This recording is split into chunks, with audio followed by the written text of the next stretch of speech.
జై శ్రీరామ్. పరమ పవిత్ర పుణ్యక్షేత్రమైన ఓంకారేశ్వరికి క్షేమంగా చేరుకోవడం జరిగింది. నర్మదా నదికి పుష్కరాలు ప్రారంభమయ్యాయి. బృహస్పతి వృశ్చిక రాశిలోకి ప్రవేశించినప్పుడు ఈ నర్మదా నదికి పుష్కరాలు వస్తాయి. అదిగోండి మీరు చూస్తున్నది నర్మదా నది.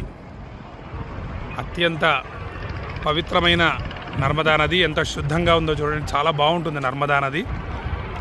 హర్ హర్ నర్మదే, జై జై నర్మదే, హర్ హర్ నర్మదే, జై జై నర్మదే. హర హర హరోం హర హర మహాదేవ శంభో. భక్తులందరూ కూడా పవిత్రమైన నర్మదా నది పుష్కర స్నానం చేస్తున్నారు. ఈరోజు మధ్యాహ్నం 1 గంట నుండి ప్రారంభమైంది పుష్కరాలు నర్మదా నదికి. శుద్ధ జలం.